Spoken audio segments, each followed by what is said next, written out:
Right, as Mark mentioned, Alison MacDonald, who organises the Scottish Islands Peaks Race, was supposed to be speaking tonight, so I hope I'm not too much of a disappointment for you. For those of you who haven't done the Scottish Islands Peaks Race, it's probably one of the best adventures you'll have in the world. Combines sailing with fell running around the west coast of Scotland. I've done it 3 times, always on the same boat, but with 3 different running partners. I'm not sure what that says about me as a running partner. And I'm going to do it again this year as an all-rounders team, which means I'm going to have to sail a bit, so you might want to stay out of the water that weekend. A bit like this race, the Scottish Islands Peaks Race relies on volunteers for these things to happen, to do the marshalling. Carnethy provides volunteers along with other hill running clubs in Scotland. So if you're free that weekend and you want to find out what the race is about and you want to get involved, please look out for the email that comes around and volunteer. The race organisation even pays your travel expenses, so I know you all like free things. It's can be a free weekend away. So, right. So Swiss Peaks 360. Yeah, it's a bit of a long race. Myself and John Ryan did this last September. So why would I do a race that's 360 kilometres long? Those that you know me, I've done quite a few challenges over the years, quite a lot of stuff around about the 100-mile mark, 24-hour mark. And they're quite easy because you don't need to sleep. When you go beyond 30 hours, 40 hours, you're going to have to sleep. And that's what makes these big races game changers.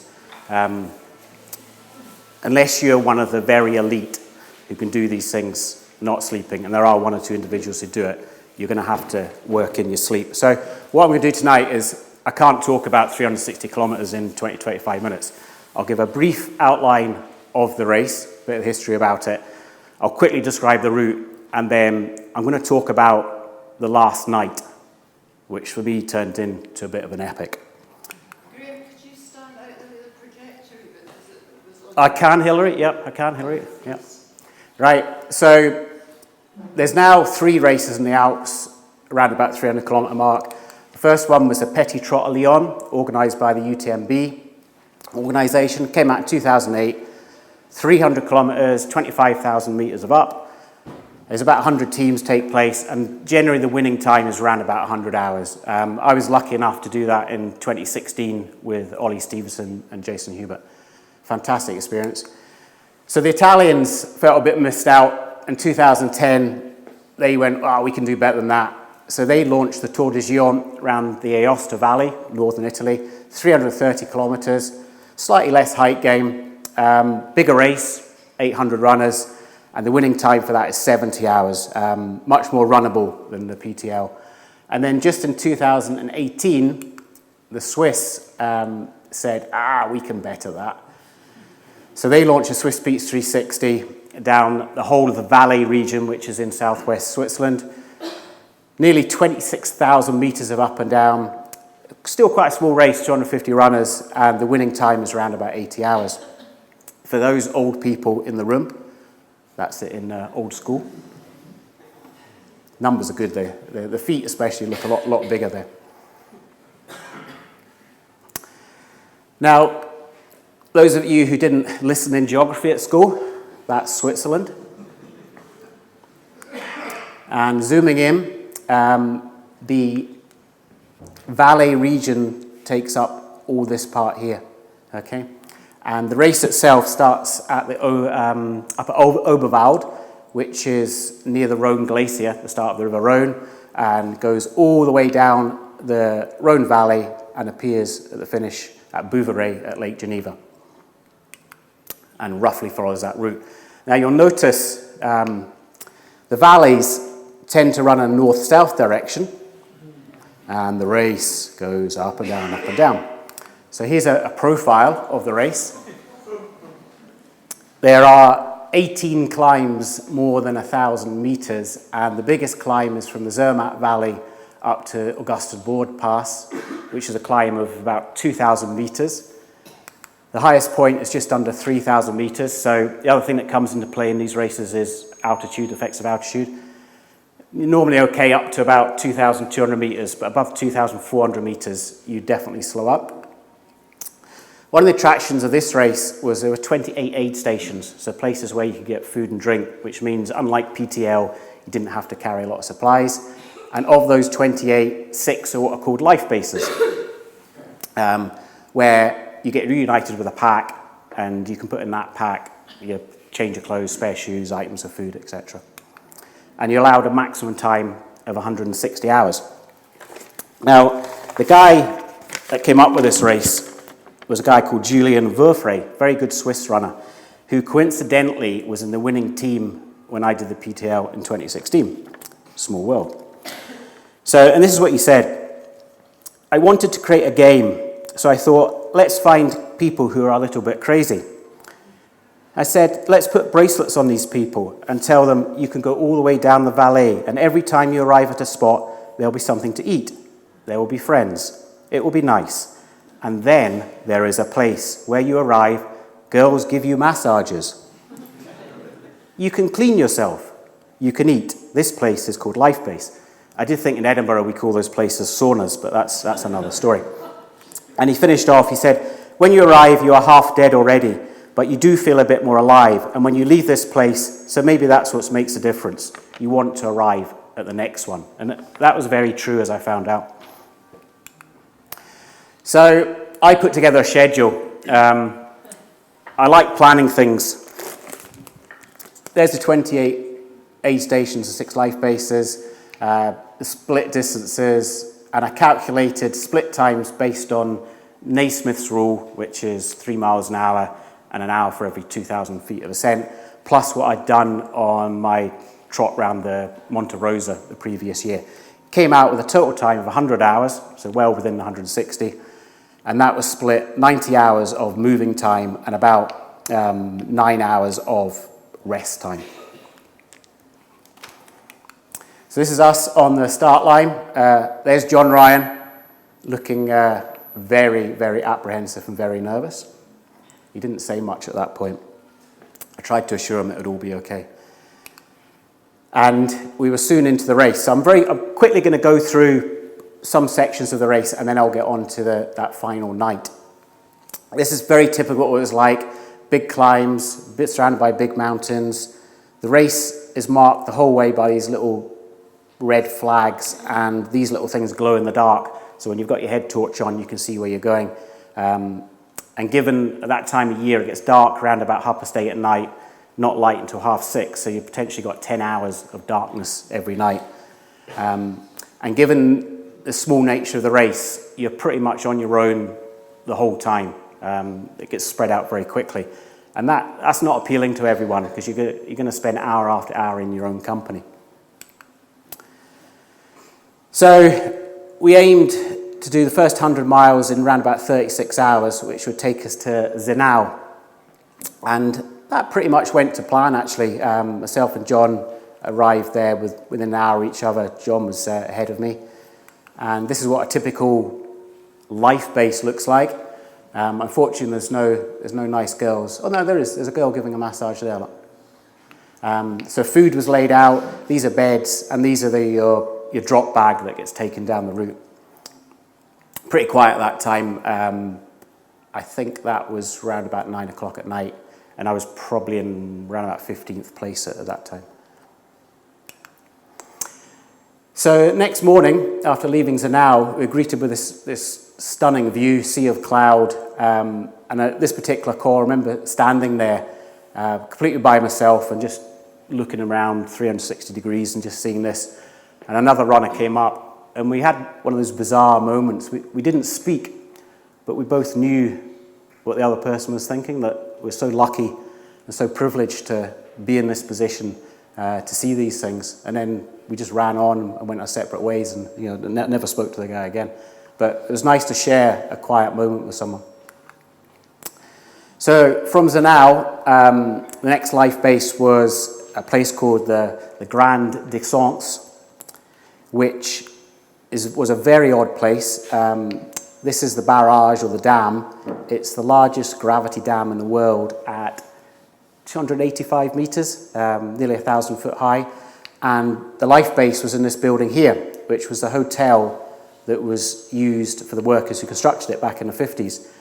And I hadn't intended to stop there. It was around about 6 o'clock at night, but I was feeling a wee bit tired.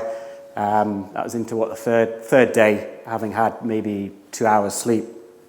And the organizer says to me, "Do you want to sleep?" And I said, "No, I'm going to go on. He goes, "Well, if you want, you can have a single room." And they'd basically booked out a whole floor as single rooms. And so I grabbed a couple of hours sleep. That was possibly the best sleep I had all race, which meant I wouldn't stop at the next place.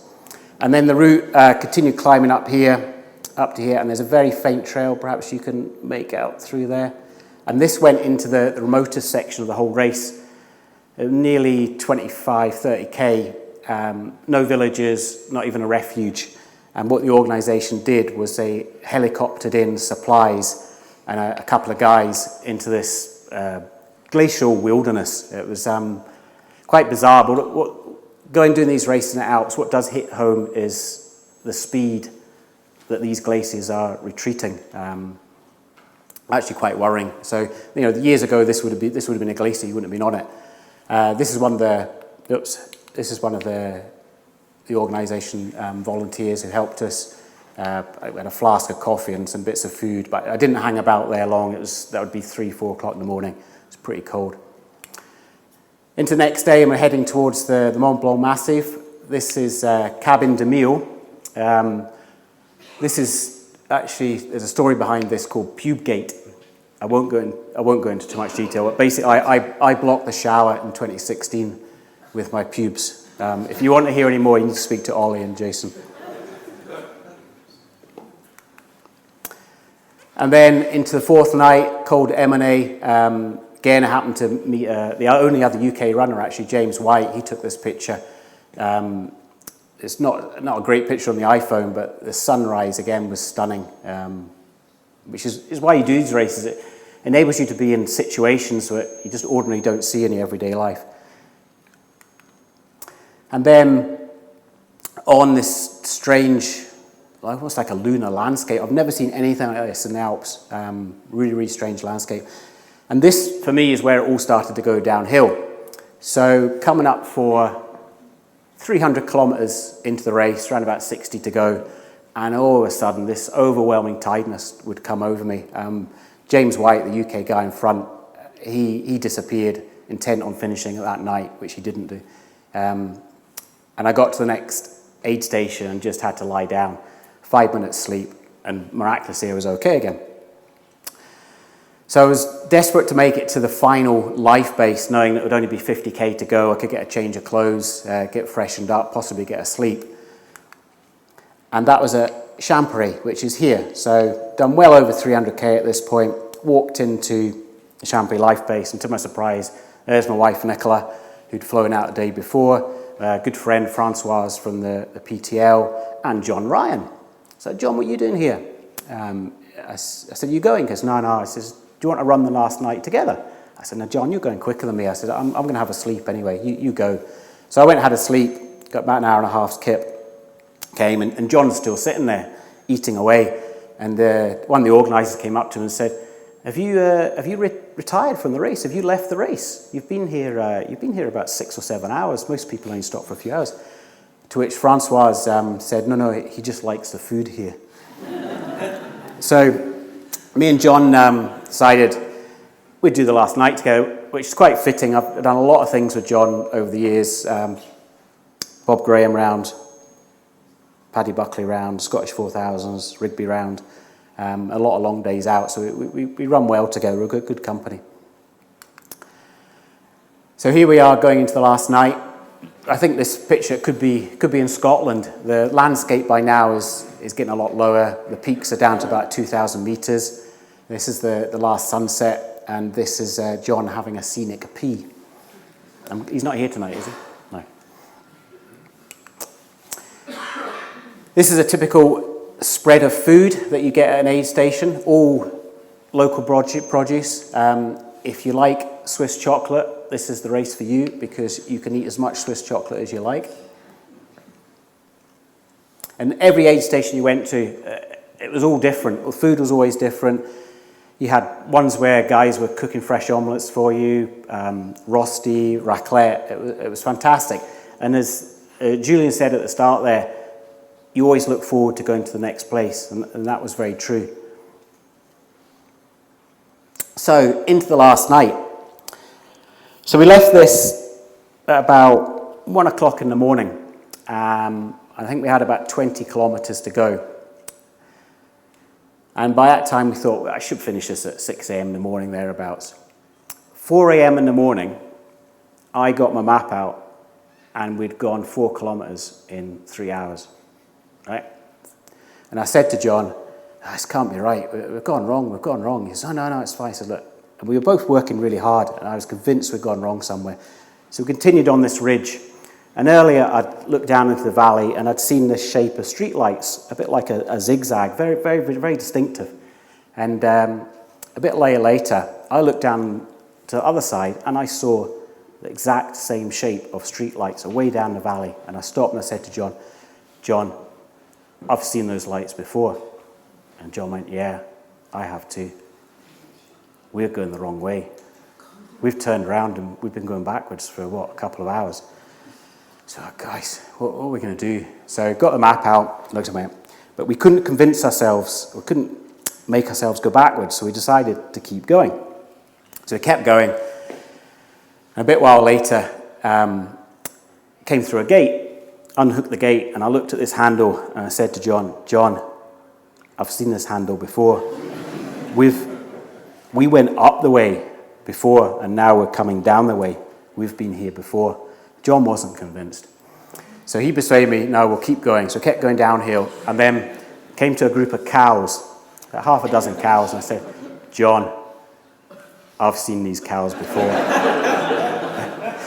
It seems funny, but at the time it was deadly serious, and John, I've seen these cows before. And John, who was brought up on a farm, said, no, don't be stupid.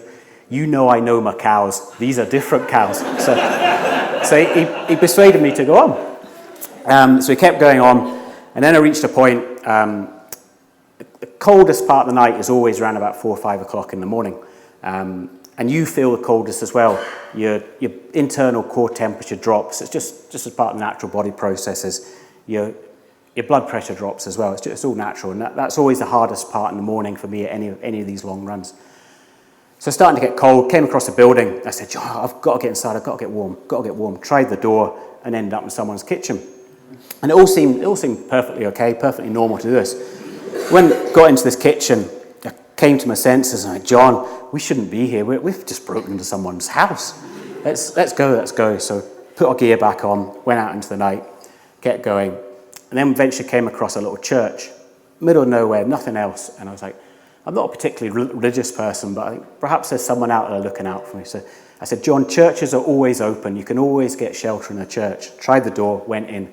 And small church, maybe the size of this bit here that I'm standing in front of. Pews laid out. We each took a pew, laid down, and we were straight asleep. We were absolutely exhausted. 15 minutes later, I woke up just shivering, uncontrollable shivering. Got hold of John, said, John, we've got to get going. I'm going to get hypothermic if we don't get going. At which point, John put his pack on, went, my phone, I've left my phone in that kitchen. We need to go back. I went, no, John, we're not going back. We'll probably never find it again. So we went on, and I was getting colder and colder, and I spent a lot of nights out in the hills, but this is the one situation I actually did start to fear for my own safety. I could recognise the signs of hypothermia coming on. And I said, John, we've got to move fast. I can't generate enough heat. I had all the clothing on, jacket on, hat, gloves, but I just couldn't generate enough heat to warm myself up. So eventually we reached a little hut at the top of a ski run. Again, tried the door was open, went inside, and I could see a light switch, flick the light switch, boom, light came on. I said, wow, that's one good thing, we've got light. And then had a rummage about, and the place had been abandoned after the ski season. There was all manner of junk in there. There was those big pads that they put on the towers to protect skiers from crashing into them. Anyway, as I was rummaging about, I turned around, looked around, and that's John. That's John's head, right? And he had got one of these orange mattresses, laid it on the floor, covered himself with the mankiest of blankets, and he was asleep, fast asleep, just like that. So I was like, well, I might as well get an hour's sleep until it warms up. Found this little heater, put the heater on, and it worked. Thought, right, we're saved, we're going to be all right, we're going to keep warm for the rest of the night, and went to sleep. Woke up as it was getting light, went outside to see if it was worth going out. It's still too cold. Went back in and could see John's like stirring, and he was this deathly white with purple lips, and he's like, oh, it's so cold, so cold. I said, John, there's a heater on, you can't be cold, you can't be cold. He goes, oh, I'm cold, I'm really, really cold. But what I hadn't realised is I put the heater on a table, so the heat was just going up because he was on the lowest point of the hut.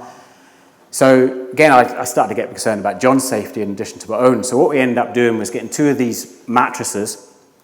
We put one on the bottom, we laid down and then pulled the other one on top of us to make this bizarre mattress sandwich. And we both fell asleep, not for how long, maybe only 20 minutes. But when we woke up, we were just suddenly warm again. And here's John emerging from this mattress sandwiches where we both lay. But it is, I guess the lesson there is when you're out doing these long races, you're responsible for yourself and you've got to look after yourself. No one's going to come and help you. And you've got to use your knowledge and all the skills that you've acquired over the years to look after yourself. But I don't know if it was fate that we were destined to meet up at that ultimate life base in Champery and do that last night together, because we've discussed it several times. One, we still can't work out why it took us 3 hours to go 4 kilometers. It's just those hours are just missing from our lives. Maybe we were abducted from aliens, don't know. But yeah, it's kind of a bizarre sort of way. I just think it was fate that we were destined to meet up again after 300 kilometers of running separately and look out for each other during that last night. So that was the little building that we spent a couple of hours in. So onwards, we're pretty much near the finish now. The last aid station, just 11 kilometers to go, was around this beautiful glacial lake. You'll see like, the look on my face here. I look absolutely dreadful. I don't look good at the best of times, but you age. I think you look as though you age about 10, 15 years when you do these races. Part of it's dehydration and lack of sleep.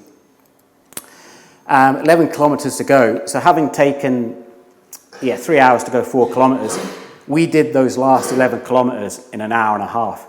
I had no idea where the energy came. We just ran all the way, crossed the finish line into Bouveret, and was immediately thrust with a microphone and a TV crew and interviewed for some local Swiss TV station. John was looking a bit embarrassed, saying, I was obviously talking a whole load of nonsense, as I normally do. Had a couple of days in Bouveret, so out of our projected 100 hours, we had actually taken 120 hours. But interestingly enough, when I looked back, our moving time, we'd planned 90 hours. We were actually moving for 95 hours, which isn't that difference. But instead of having 9 hours of stoppage time, the stoppage time had worked out at about 25 hours. And that was adding up the time spent at life bases and all those 10, 15 minutes that were spent at all the aid stations.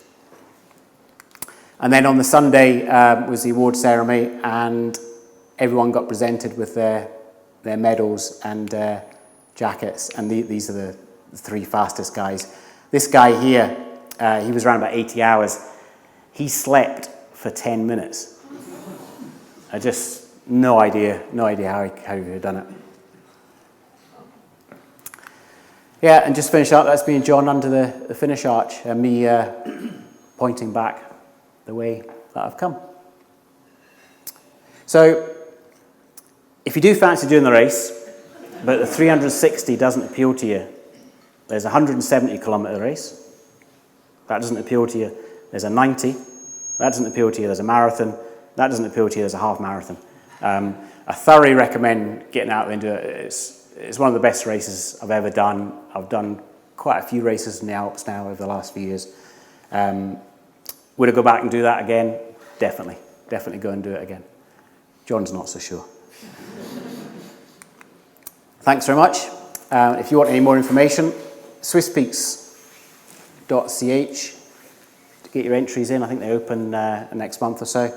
And just to remind you, Run and Become, Ramsey's Round Talk. Charlie Ramsey's doing half of it, I'm doing half of it. It'll be a question and answer kind of format. Wednesday, 29th of June, Run and Become website. January. That's your fault, Mark. It's your fault. January. More details on the Run and Become website. Thank you very much.